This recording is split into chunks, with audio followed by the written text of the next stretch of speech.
2007 dulu, air laut, jebol tanggul. Ini semuanya kerendam. Barang-barang nggak ada yang kebawa, warga saya. Habis. Tentara ya udah jelas tentara, Pak. Maksudnya kita juga harus ngungsi, ninggalin rumah kan. Setinggi ini. Plafon ini, plafon. Plafon aja, plafon. Tinggi plafon. Jadi kalau orang masuk itu nyelam dulu baru bisa. 2013, banjir air laut juga ya tahun 2007. Kalau siang mungkin kita bisa antisipasi, Pak. Tapi kalau yang namanya malam, lagi enak-enaknya tidur kan, bapak-bapaknya ini kan di laut tuh, Pak, kalau malam suka nggak ada, jarang di rumah. Jadi kasihan ibu-ibu juga, anak-anak kecil.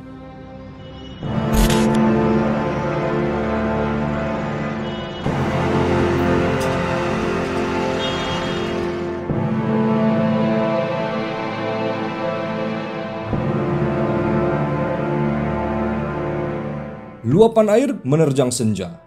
Tangisan anak bak tak terelak. Di balik kemegahan dan hiruk-pikuk warganya, ancaman nyata kian mendera ibu kota. Amarah air semakin membuat resah. Namun apakah kita harus pasrah? Ketinggian air mencapai 30 hingga 40 cm.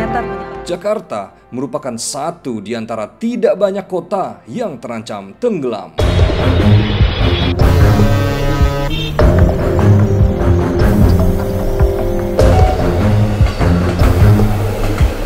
Ini bukan rumah, ini elep kosong, ada ke laut ini. Gitu. Ini laut tadinya. Masalah kian bertambah. Peningkatan laju urbanisasi berdampak pada perubahan tata guna lahan yang menambah pelik proses penanggulangan Jakarta tenggelam yang mengancam pesisir Jakarta. Berantakan yang namanya di daerah pinggir pantai ya, satu petak bisa dihuni 5-4 orang.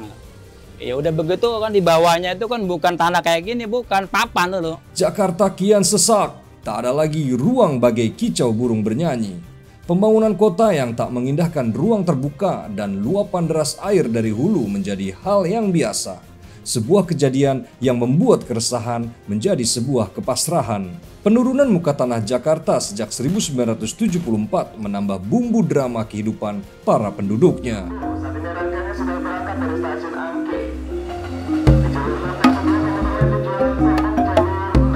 Kalau kita lihat di dalam existingnya kondisi garis pantai dan muara sungai di utara Jakarta, itu rata-rata air sudah di atas elevasi daratan. Jadi dia akan mendesak masuk ke daratan jikalau tidak ada tanggul.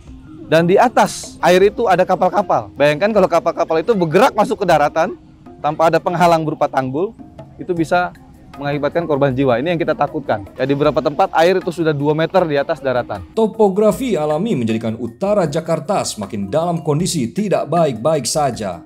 Tinggi rata-rata permukaan tanah di wilayah Muara Karang, Muara Baru, Pantai Indah Kapuk, hingga Kamal Muara kini sudah ada di bawah permukaan laut. Bahkan penurunan tanah di beberapa tempat sudah mencapai status mengkhawatirkan.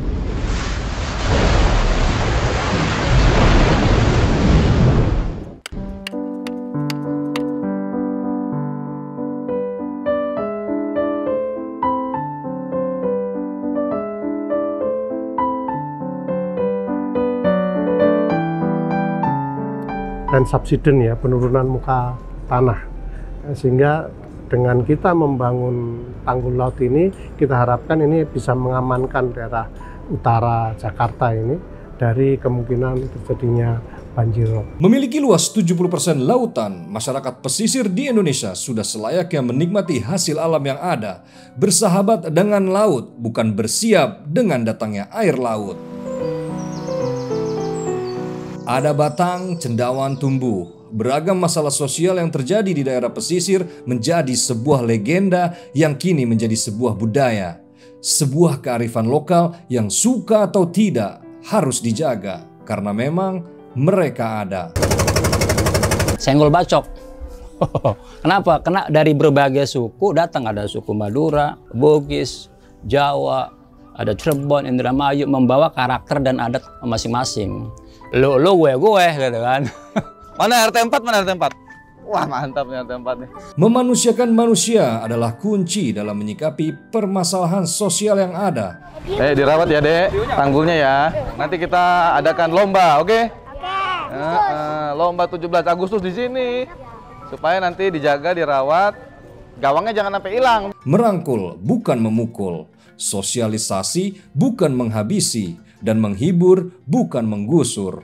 Ini kita melakukan sebuah sosialisasi yang tidak hanya sekali. Kita dalami, kita selami, sampai kita tahu rumah orang itu mungkin yang kontra dengan kita. Dari hati ke hati, bahkan kita bentuk forum delegasi yang isinya adalah masyarakat juga yang akan terkena imbasnya. Tidak langsung disingkirkan, mereka tidak langsung digusur, tapi mereka justru diberikan pengertian. Bapak, tempatnya di sini ini ada sesuatu yang harus kita koordinasikan. Bagaimana Pak, nanti Bapak ini bisa menikmati ini, semua orang bisa menikmati, dan ini jadi bagus Pak lingkungannya. Ada banyak kepentingan di pesisir utara Jakarta.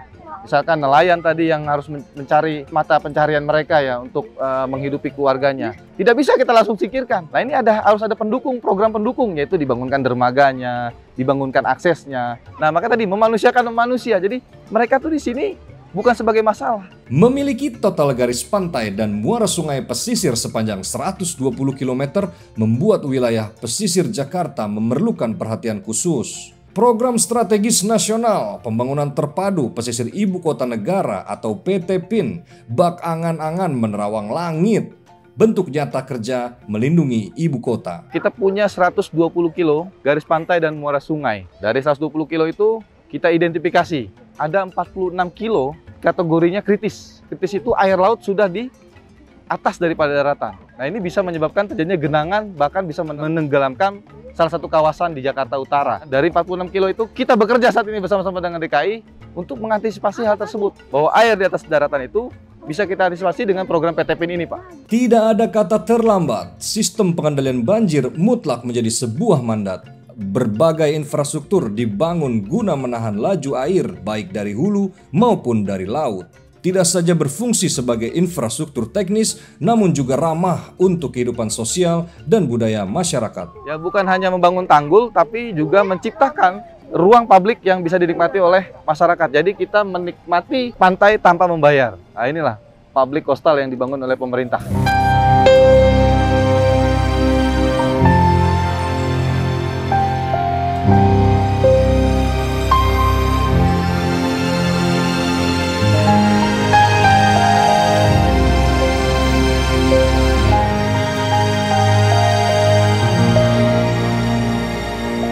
Jakarta tenggelam memang sebuah frasa pedas yang kian memanas. Dibutuhkan komitmen luar biasa dan kolaborasi antar sesama. Berkeyakinan luas bak samudra, mari bersama mencari jalan keluarnya. Jakarta, jangan resah.